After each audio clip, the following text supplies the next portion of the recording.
the way the world is going through a big process of transformation, and has perhaps wanted to go through that period of transformation for many years, but the human condition is such that we will try and resist. Let's have a look at this. And actually, it was my salary that was the deficit. And to make up the deficit in the bills, I had to stop paying myself. It was like, okay, this is the point. This is the point. What do I do here? Do I really stress and really put so much effort in to rescue this? Or do I just let go and let life lead me and lead this? And this fire was saying, what does life want? What does life need? So when we actually ask, what does life want of me? Then it will start to show you. And it can be very different and very more simple and less hectic, less busy, more fulfilling. But you will find your place in the world.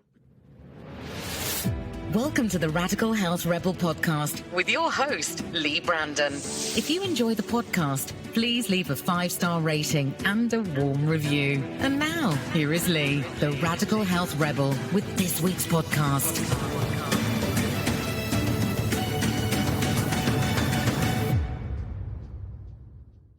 Laurie Lathom-Sharp, welcome to the Radical Health Rebel podcast. Thanks for coming on the show. Nice to be here, Leigh. Good morning. It's great to be here, isn't it? And it's good to talk to you again. It's been a while since we've had a good chat. I think in Trafalgar Square last time we had a good chat. Been in Trafalgar Square, rabble rousing a little bit, and standing our ground. Waiting to get beaten up by the riot police of London. It's narrowly avoided that, actually. It was narrowly avoided, wasn't it? Very narrowly avoided.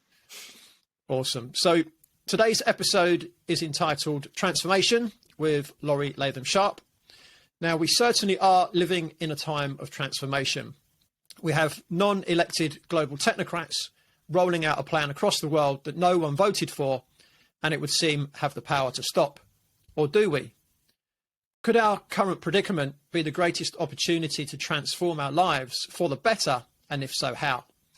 In this week's episode, I will delve deep into how we can all possibly turn a crisis into an opportunity of transformation with the former food entrepreneur, Laurie Lathom-Sharp. So Laurie, to kick things off, would you mind sharing a little bit about you, your upbringing, your professional career, and also your journey that led you to turning your own crisis into a transformation? Yeah, wow. Where do I begin? Where do I end? At the beginning. At the beginning, always a good place. Okay, yeah, I mean, the thing about my story is there's some slightly remarkable things, I guess, about it, but it's also a very normal sort of story. A lot of people, particularly from our sort of generation, but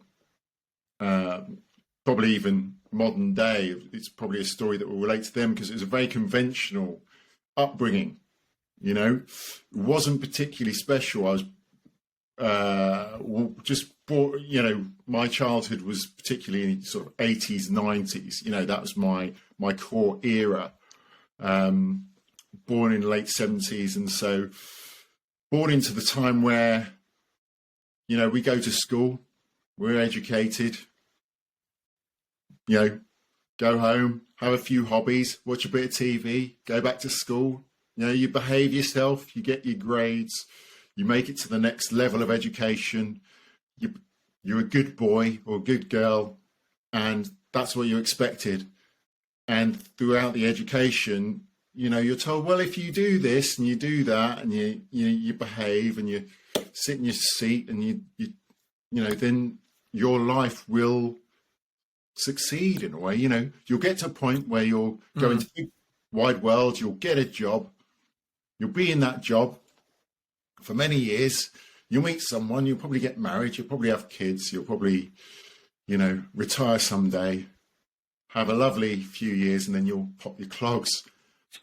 And, you know, I mean, that really is it.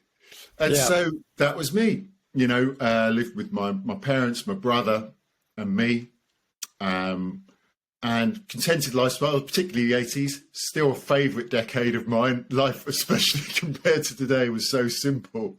You know what I mean? Ignorance is bliss, as they say. So I had a really happy childhood that I remember up until I was about 12 years old, when I went into my secondary school. And then I just struggled, you know, I just really struggled. And I think for me, I didn't realise why I was struggling. And I thought I was just badly behaved, a bit hyperactive. And so I started to get in trouble, be put on report a lot. But I'd make my way through. I'd get by. I wouldn't get kicked out or anything like that. But it was difficult. But I made it through, sixth form, just about. I enjoyed my sports. That's the thing that saved me. I loved the physical aspect, played a lot of rugby, and got into the typical teenage life of boozing and girls and all that, whilst, you know, getting to university, continuing in that, getting through university again by the skin of my teeth, and then popping out into the big wide world.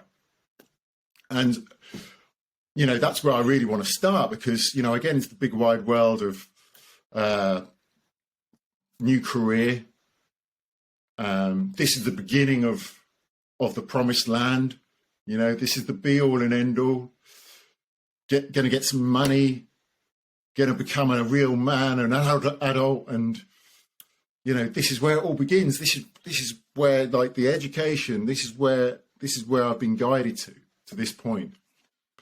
And I step out into my new job as a salesman, an advertising salesman in London. And I'm like, is this it? You know, is this it? Like, I was 22 by the time I got this job. And most of those years been geared up on this path throughout education to get to this point of this job. And I didn't know it at the time, but I was very unhappy. And I was probably very unhappy in many ways before that as well, you know, especially when I went into that secondary school at the age of 12. A bit of a way, you know, some times were better than others, but really, I feel the path that I went down was just narrowing who I was, just boxing me in more and more and more. The more we went down that path, came out the womb, expansive, here's life, wow, you know. And then it's like, okay, yeah, but you go down this path, go down this path, go down this path. And so I go down this path and I arrive in this tiny little box into the big wide world of London town as a salesman. And I'm like, is this it? But then I didn't even really realise I was asking myself that question. But because the other part of me was so indoctrinated and programmed with how life should be and that this is it, that I was like, okay, well, let's make this work then. And if it's not working for me, then there must be something wrong with me. And there was a part of myself that knew that it wasn't working, that I wasn't very happy, I shouldn't be in this position, it didn't suit me. But as with many of us, and with many of the times before, I would convince myself that it was my fault that this life wasn't working for me. That it was just that I was wrong, or I was badly behaved, or I was lazy, or I was not very competent at my job, or I just needed to work on my personality to fit into this life and with all these people that I was surrounded by. And to do that, booze would help me a lot. You know, it was like work hard, play hard, all that bollocks really was the line of the time. And so, yeah, you know, I'd be numbing myself and unhappiness and the questions I was probably asking myself with lots of drinking as we do, you know, throughout university, throughout, you know, for many of our years, you know, especially in the British culture. And then that turned into taking drugs sort of from my mid-20s for a few years and getting into that. as well, just typical sort of ecstasy, bit of cocaine, bit of this and that. And to be fair, in a way, there's some great times, some great fun to be had. Mm-hmm. But my body was starting to break down on me, as was my mental health, from just being in the wrong place, trying to push myself into the wrong life, which I've been slowly but surely forced into over the years up until then. And so I was in London doing those sorts of jobs for a few years, and I didn't even realize how bad my health was getting. But I'd wake up in the morning and it would take me hours to get out of bed. And even then I could hardly speak for hours in the morning or function. And eventually, getting into my mid-20s and a bit later, my self-confidence was going, my energy was going, just basic functioning was going, and to hold up a job was really difficult. And I was still trying to make these sales jobs, advertising sales jobs, work for me.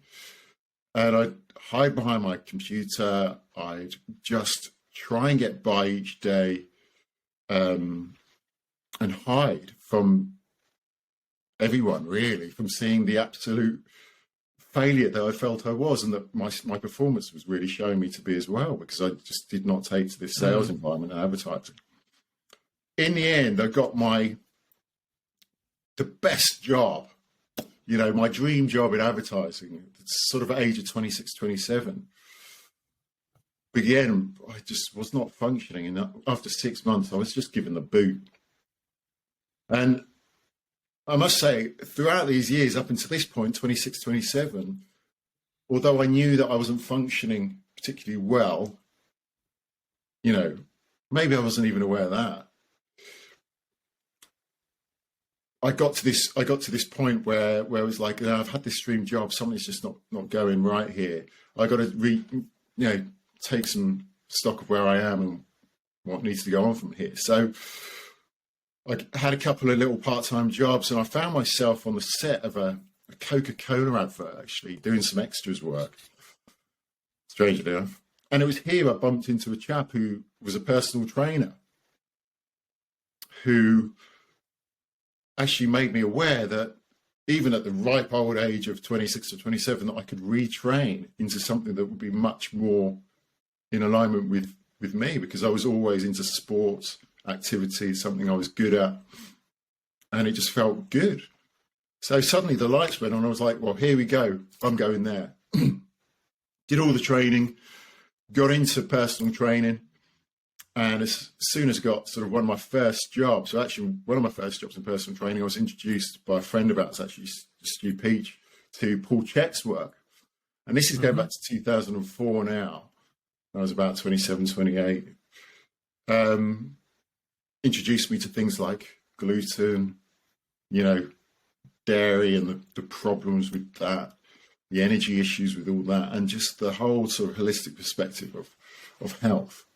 And so I started to slowly work on mine and see some differences. But it was when I got to Brighton, I worked at LA Fitness down there, that is, I met what would you call her? A nutritionist, but a very holistic sort of approach to nutrition and well-being. And we were going to work together on some packages. And in the end, she was the one who really opened my eyes to the state of my health and how bad it was. And it was a funny sort of dichotomy of stepping into personal training, this bright-eyed, healthy individual meant to be, there to encourage and motivate others. And yet at the same time, when I'm going to be portraying this person and being this person for other people, I realized how bad my own health was and what I was suffering with. And so I had to start really working on myself, because I was propping myself up with a double espresso before every client. I was just drinking espresso throughout the day. I was just pushing myself as hard as I could, because essentially I was suffering from chronic fatigue and multiple environmental sensitivities, food and sensitivities and intolerances. I could hardly eat anything without it affecting me, and it would knock me on my back and really kick off the chronic fatigue. And I would have to struggle to get up and get into my job. And I'd have to prop myself up with caffeine and all sorts. And it was from here that I had to change my life. But, it took me until the age of 40 to think I've really got a handle on it now. It took me, 12, 13 years to really get to a place of getting a handle on it. And it's been a long story, but essentially, I went and saw doctors. I went and asked them what was going on, because, as soon as I realized what was going on, as soon as I started to unravel it a little bit, it got worse before it got better. And I had to go into a life whereby I had to stop eating a lot of what I was eating. I had to just basically eat brown rice and chicken and some vegetables. Even the brown rice would kick things off every now and again. I had to be very mindful of that. I had to stop, obviously, drinking. I had to stop lots of things. I had to completely stop my social life.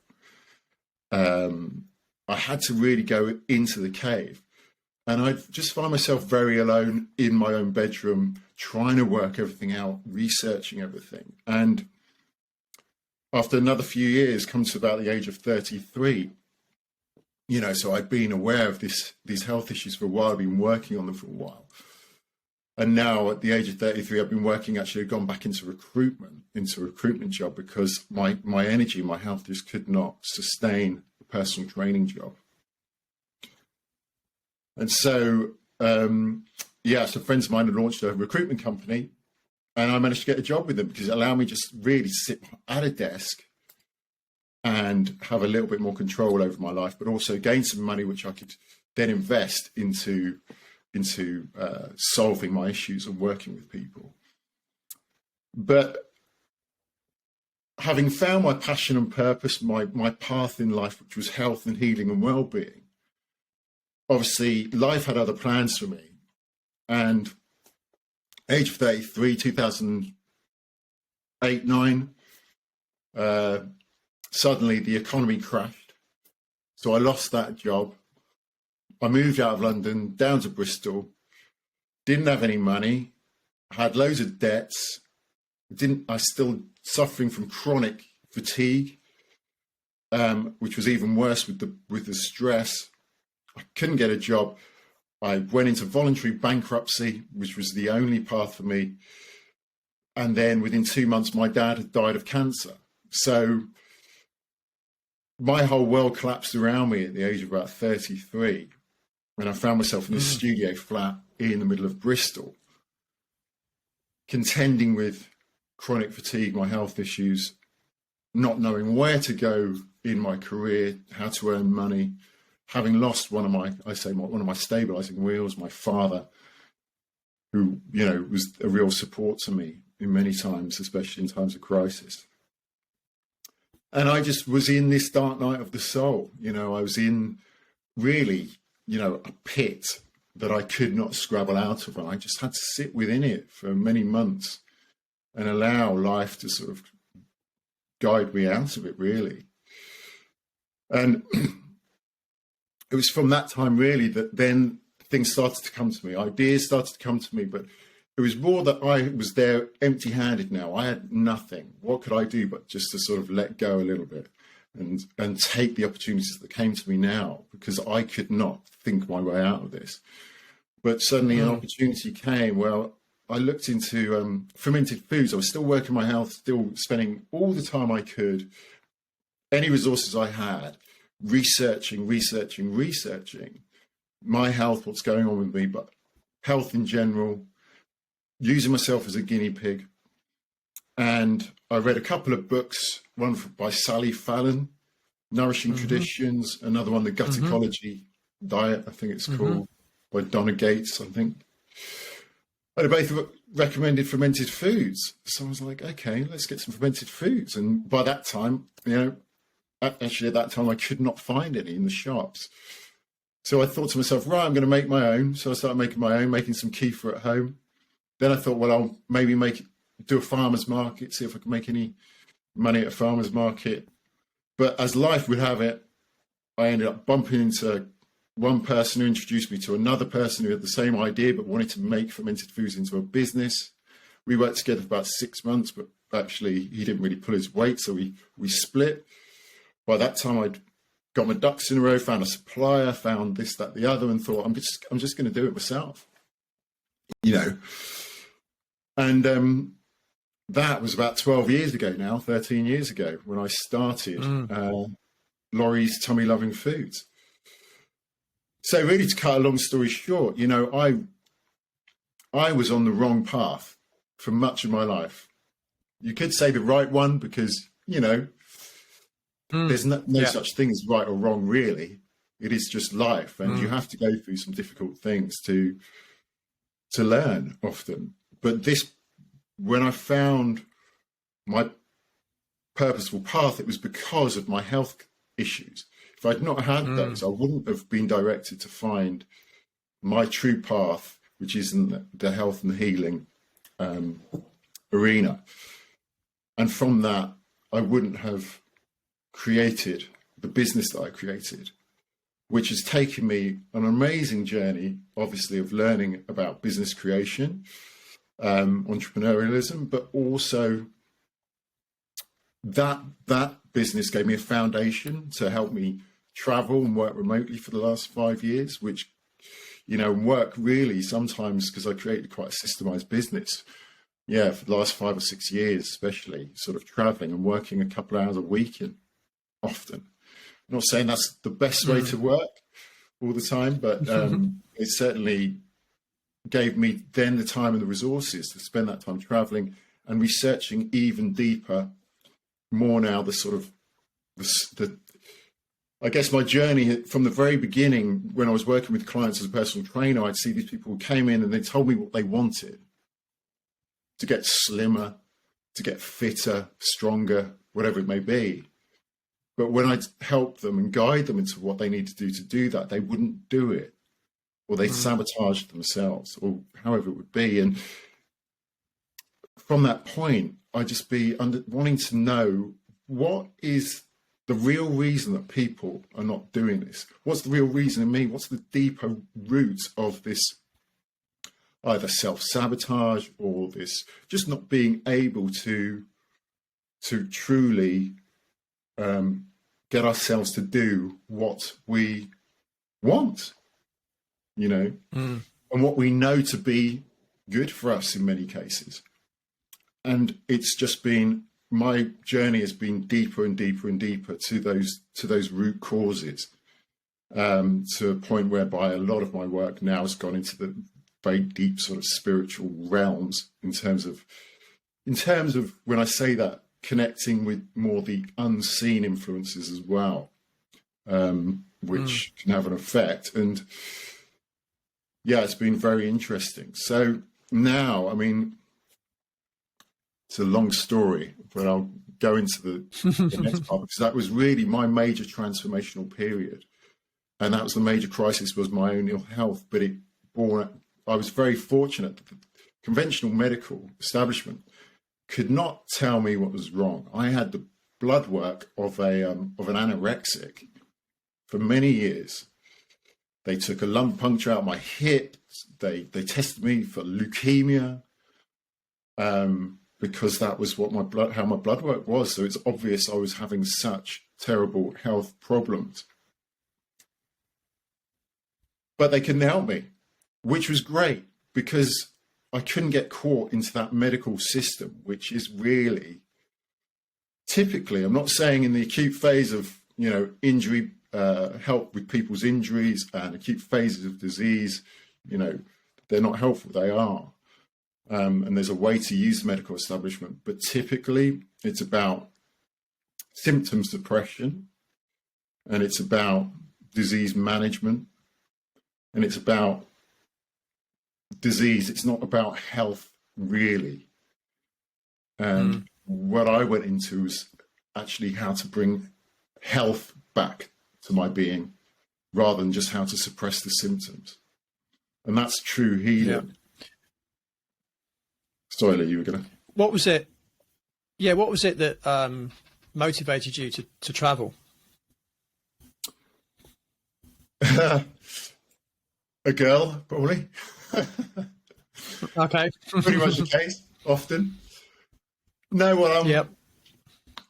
I'll go into, there's another period, but I'll go into that because it links into this. But essentially, you know, I built my business up in quite a conventional way as well, you know, and I was always probably aiming to have my own house, my car, relationship, and that typical model of success, material success, you know, a business that paid me and was doing well. And so I built my business up over a few years to that point where I was renting this beautiful house on the river in Buckinghamshire here. Lovely, lovely, lovely. Had a car, just met a girl, business was doing well, pay myself a nice salary. And this girl who I'd met was American. She had to actually go back to America after 6 months on her visa. And by that time I was hook, line and sinkers, you know. But when she had to go back, I realized how bored I was in these trappings of life. And it's a good phrase, these trappings. I'm not saying it's all bad. We need a certain element of safety and security, perhaps. But it were trappings for me. Again, it was a square house, you know, the square house, watching a square box, in a square life, driving a square vehicle. Everything, you know, a box is a really good sort of metaphor for how life is created these days. You know, you can simply look at that and look at your life and think, is a box really what we want to be living in many ways? But for me, yeah, continue that story. I realized how my life was not what I wanted it to be, even though I'd reached that level of material success. And so I packed up the house, I sold my belongings, and headed off with my then partner. And yeah, I've been traveling ever since, spending lots of periods of time in different places. Take me to meet with many amazing people, have amazing experiences, and really delve more deeply into my being, into my soul, and into my life, and to create the life that I truly am here to lead, and the experiences I'm truly here to have, to gain the knowledge that I'm here to now share, you know. And so I guess the important question, sorry, I just going to say, I guess the important question at this stage, I guess, before we go any further, is what is transformation and why do we need to be aware of it? Yeah, it's a good point, because I wasn't, up until the last couple of years, really aware of transformation as such such a fundamental process of nature and of the human experience as well. Transformation, for me, is really an intense period of change. That's how I say it. And this is who I'm here to work with. That's how I sum it up. I'm here to work with people who are going through intense periods of change. And there's a lot of that going on at the moment in the world. Yeah, well, that's it. That's it. And I was over in my second period of transformation has happened recently, actually, very intense. Different to the first time. This last time has just been a real squeezing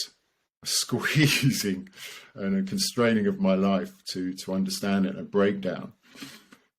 I'll go into that in a moment, but that's the thing with transformation, is that this intense period of change often comes, or probably always comes, with a level of breakdown. And that is what we're seeing at the moment.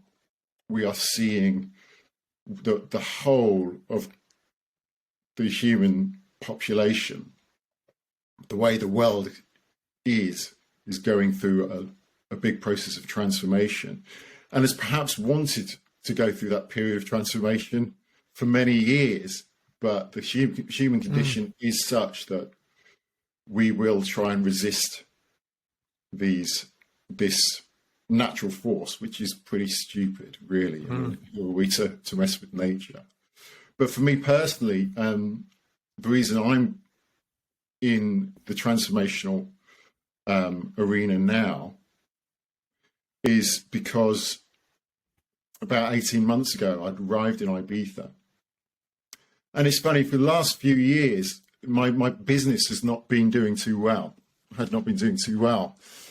And I'd get back to the UK for a little bit. I'd be like, right, okay, what I'll do is I'll find a place to live, and I'll really focus, and I'll really get this business going again, and I'll make it work, you know? And then the guidance I was getting from life around me, which we're going to in a moment, would not help me find this house. There'd be no houses. I don't know if you remember back in the lockdown, there were no houses to find. There's no property. And I literally said, okay, and this is what I do. I said, okay, if you want me to be here in the UK, let's find a house. If not, show me where I need to go. I would get the signs that I had to go overseas again. And it would not make logical sense to me. I'd be like, but I really need to focus on this business that is starting to fail. Focus, make it work. Surely I should be here, but no, go. You'll know why. You'll know why you need to go to. First of all, it's Egypt, then Romania and Ibiza. Last year in 2022, it's Argentina. I was like, what? I'd never thought of going to Argentina. But I got to Ibiza back in 2021, and I thought to myself, okay, well, if my business is meant to be, then I'll know when I really need to work on it. I'll know when I need to make a decision on it. And it came in Ibiza when I got a call from my assistant. She said, Laurie, we can't pay the bills this month. I was like, okay, here it is. Let's have a look at this. And actually, it was my salary that was the deficit. And to make up the deficit in the bills, I had to stop paying myself. I was like, okay, this is the point. This is the point. What do I do here? Do I really stress and really put so much effort in to rescue this? Or do I just let go and let life lead me and lead this?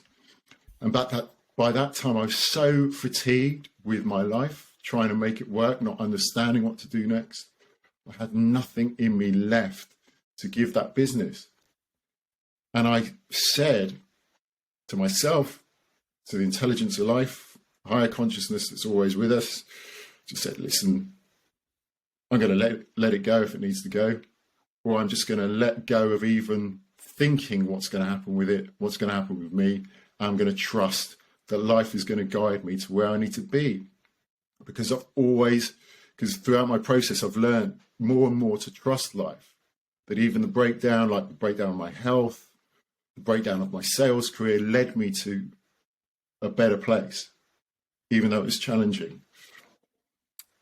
And whilst I was in Ibiza, I was working at this community workspace. There was a lady who'd written a book there. It was an interesting book, and I saw her and I just had a word with her. I told her what was going on. I haven't stopped paying myself. It looks like my business is maybe starting to fail. Blah, blah. And she said, Laurie, just go and take some space. Just sit in some silence. That's what you need. I was like, okay. It goes against all the logic, doesn't it? It goes against our system of saying, how do we fix it? Well, we do more. We think more. We just try. We push. But she was saying, sit down, take some space, have some silence. So actually in that moment, I felt absolutely knackered. And there were some nice sofas in the sun, in the Ibizan sun. And I sat on a sofa and I just had a little bit of a nap. And I kept on coming out these little naps and going back into them. And as I came out the last period of napping, I was given a sentence. And I can't really explain that experience apart from, you'll have to have had it yourself. But it didn't come from me. It was just as I came out, there was a sentence in my mind. I hadn't even been thinking about it. It was given to me. And it was just, I want to be a transformational leader. And in that moment, it just made sense. It made sense. It packaged nicely all the experiences I had up until this point. But it also meant that I was going to have to go more consciously into this next phase of my life, to understand the transformational process even more and to trust it even more. And so with that, I spent the last 18 months letting go, trusting life, trusting that even if it breaks down everything around me, it's for good reason. If life wants my business in the world, it will keep that business in the world. You know, if it doesn't, it will take it away, along with everything else, and I'll come out better for it. And that's what's happened. For a second, only recently, actually a couple of weeks ago, my business has been liquidated. I've gone for a second time into bankruptcy, and my material world has collapsed around me. I'm currently at my mother's place, and yeah, it's a time whereby the forest has been cleared and it's time to allow new shoots to sprout up. But it's also time to start helping people understand the true nature of transformation, because more and more people will be going through it. And there's a lot of people, again, you will see it around you, who are resisting the fact that the world is going through a huge transformational process, and we're going to go through a huge breakdown, and we're going through that. It may be slow and steady. There's no need to push it or force it. Even the resistance is fine. But once we know we're going through it, is to accept that. And I'm here to help people accept it and to actually consciously face it and work with it rather than resist it. And so, yeah, it's a natural part of life. It's something we have lost our wisdom and connection with. And so it's time to bring that wisdom back and to learn how to work with it, you know, and to allow that wisdom to help create what we're going into, rather than using the same mentality that created the last world we lived in, the last lives we lived in, to create the next. We now need to use a different level of consciousness, which this transformational process will help us get in touch with. Yeah, it's interesting. As you were speaking earlier, you mentioned the breaking down of society, which is happening at the moment. And what's quite interesting, you know, the worldwide slogan "Build Back Better," that all the world leaders seem to simultaneously, you know, start using. Well, before you can build something back, you need to break it down first. Right? So, you know, what we know is that the so-called world leaders are breaking down this current world. But I guess the question is, what kind of world do we build back afterwards? And who takes charge of that? Is it the people that are breaking it down, or is it the rest of us? I guess it's not a question I know the answer to, but it's a question that I have. And I guess, you know, what you're here to do is to help people make their own path rather than just accept what they're presented with. That is absolutely it. And what we're seeing is, you know, this is a way of creating a mass transformation to the same world. You know, a mass transformation of people to live the same lives as one another once again, rather than find the authentic life that we're here to live as individuals and be on our authentic path. And that's the thing, is that this transformational stage actually starts with us as an individual. This transformation starts as the individual, because we are those seeds, those individual seeds, which need to be planted in the right fields to become what they truly are meant to become. Because if we try and do it by being led by other people, we're being led by other people's minds, their own beliefs, their own egos, their own shadows, their own wounds, their own wants and desires, and desire for control and power and money often. We don't even need to look at it in that way of true evil, which, you know, in a way it is, but we don't need to look at it like that. We can just look at it like, you know, if we're going to follow people and be led by people, then of course we are going to be influenced by them. We are being led by them into lives of their making, and lives of their making is going to favor them and not necessarily favor you, and it's not necessarily going to be a life that you truly want to live.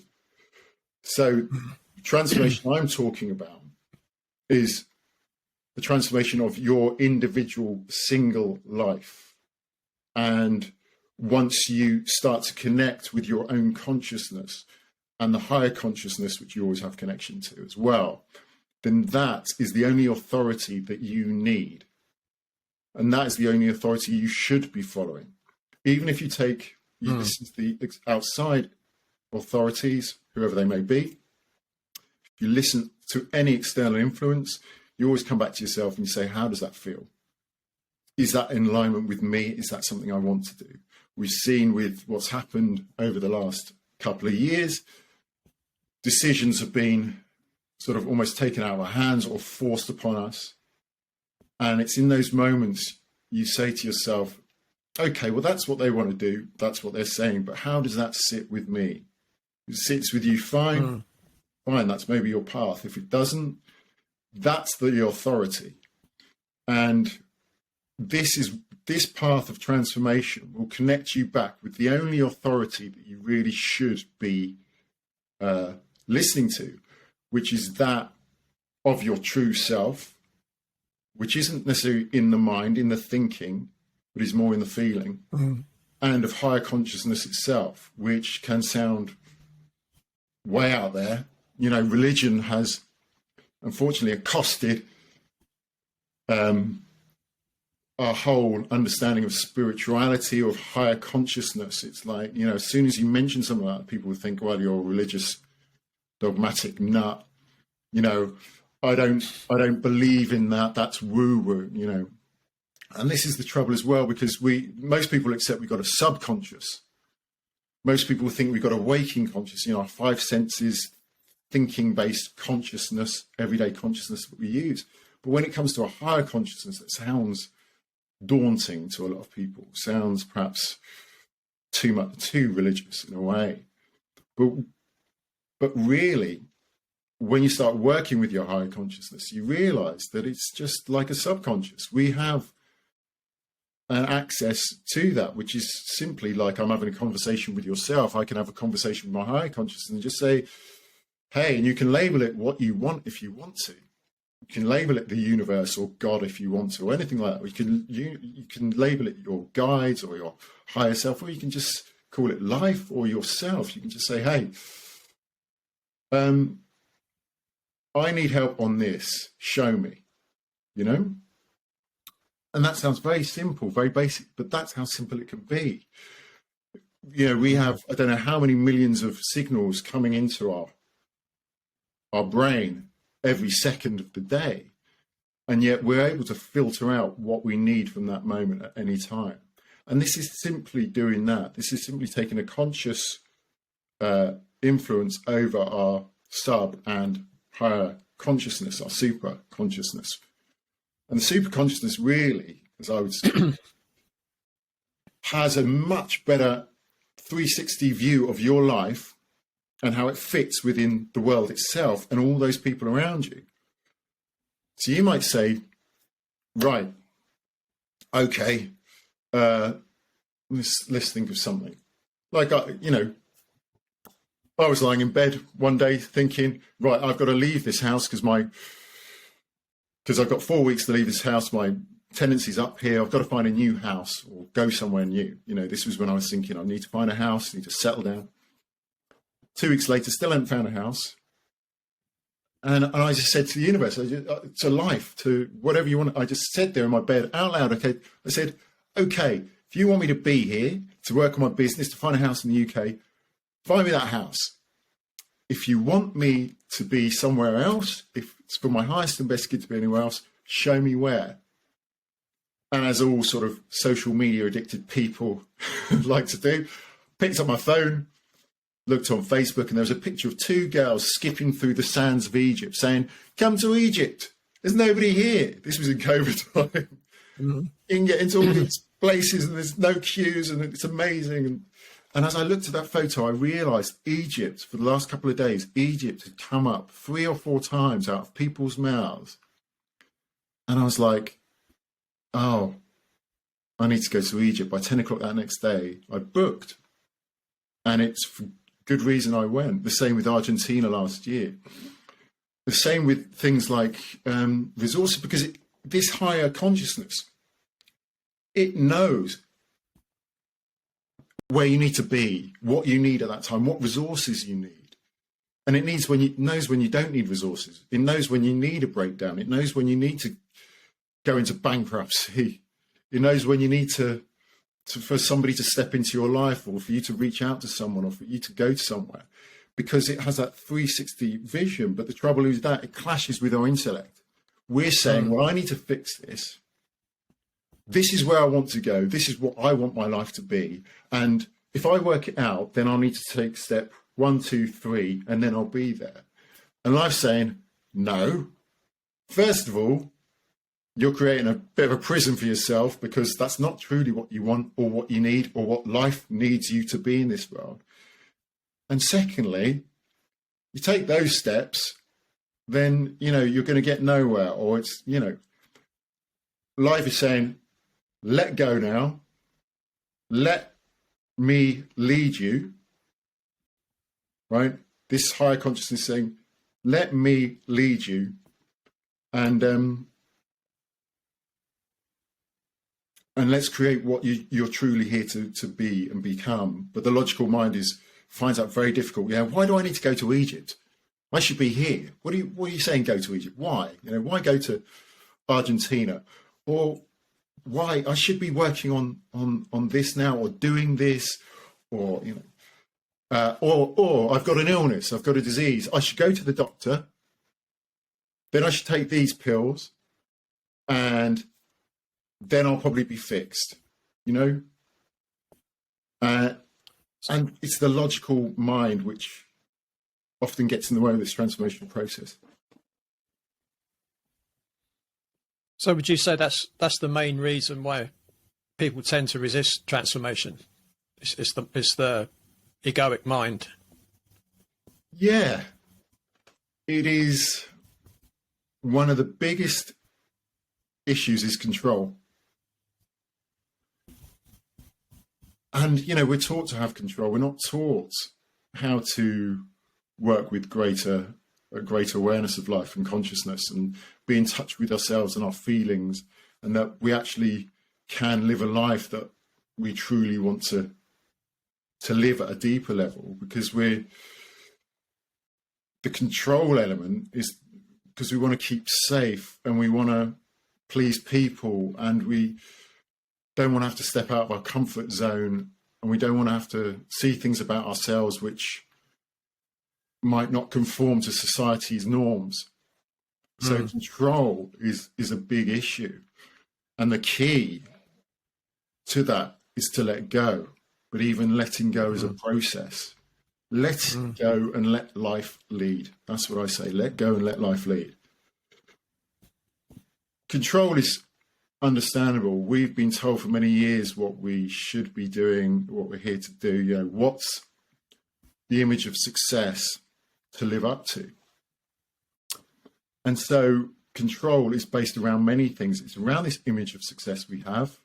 If I have a wife and a kid and a business that brings me this much money and a house that looks like this, then I'll be seen to be successful, and I'll be able to feel good about myself.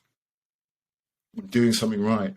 What happens when that doesn't seem to make you happy? It makes you very confused. Think you're broken. Think, well, I should want this, and I should be able to make it work. Why is it not working? So you control because you want to create an image.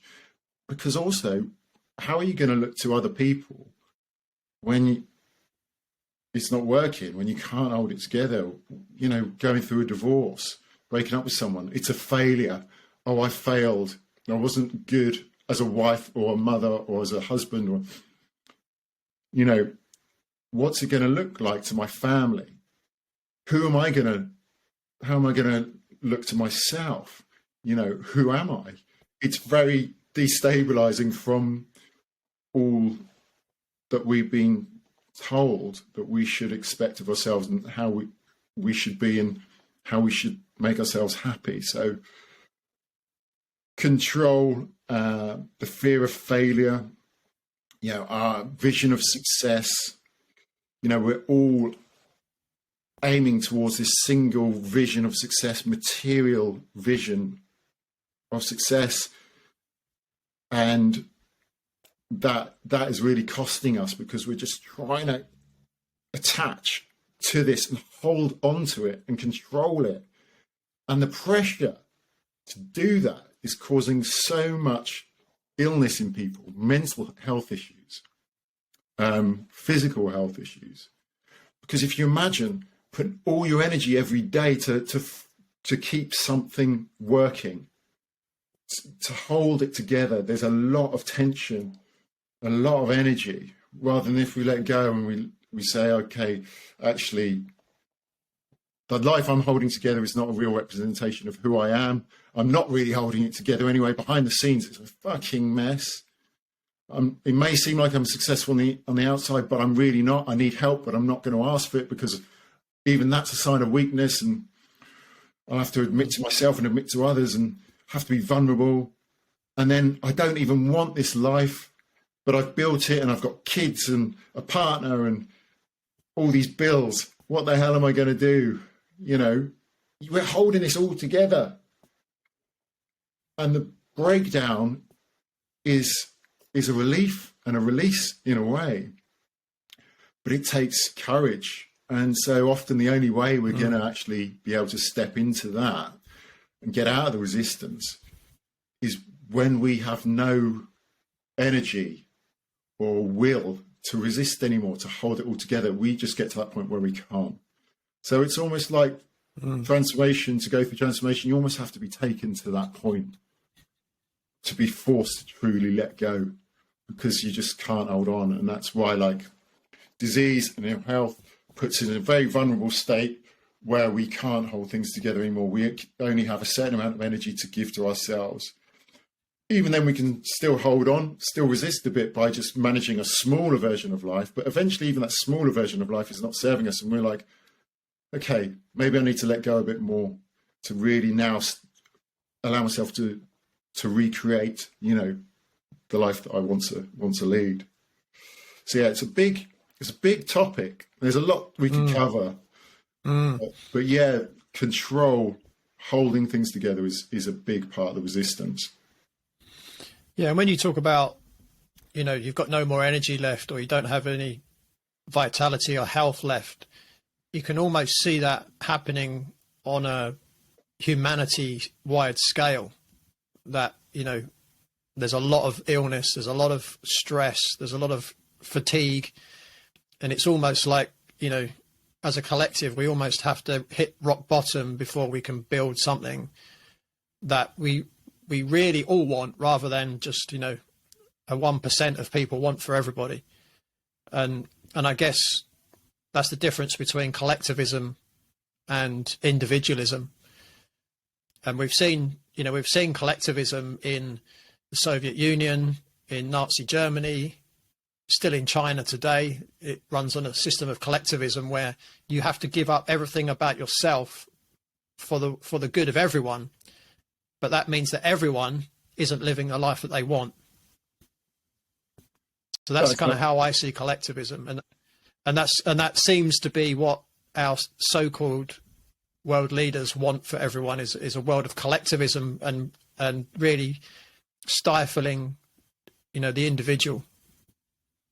Well, it makes sense, doesn't it, really?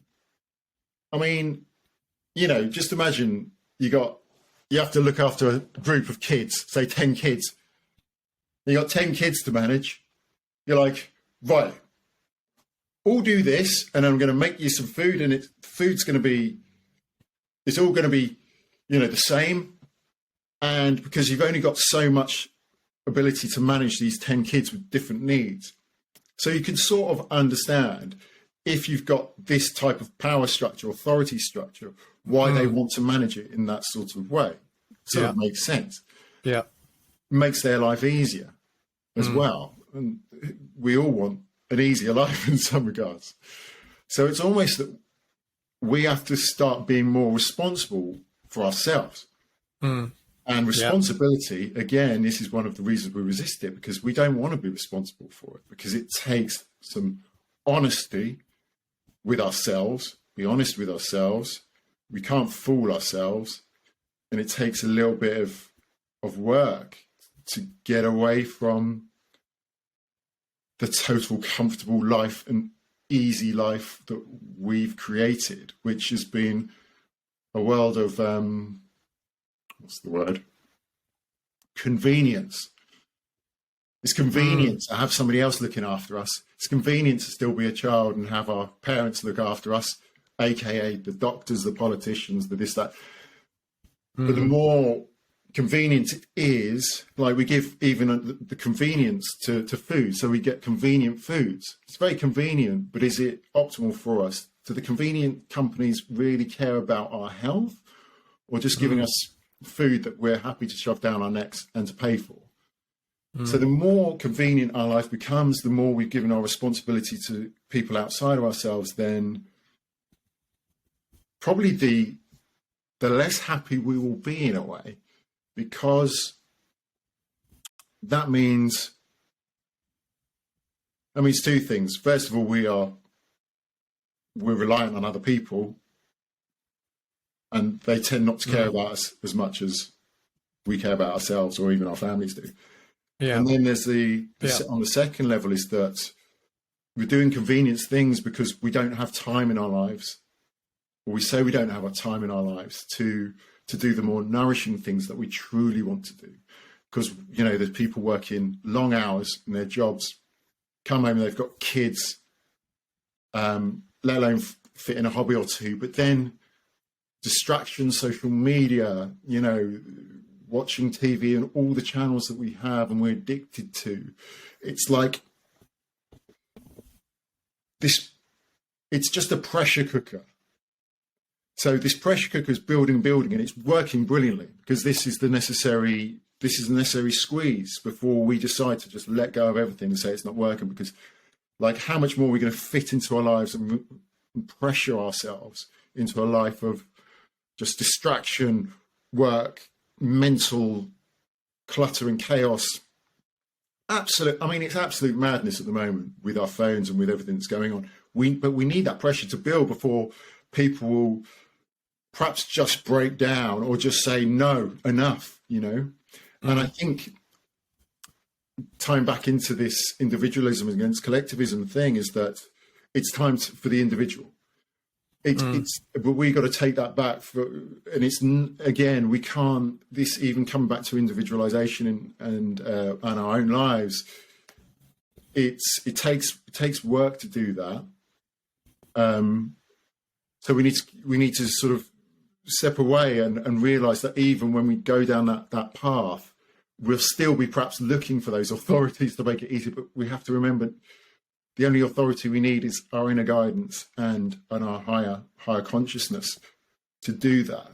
We really need to come back to our self-reliance.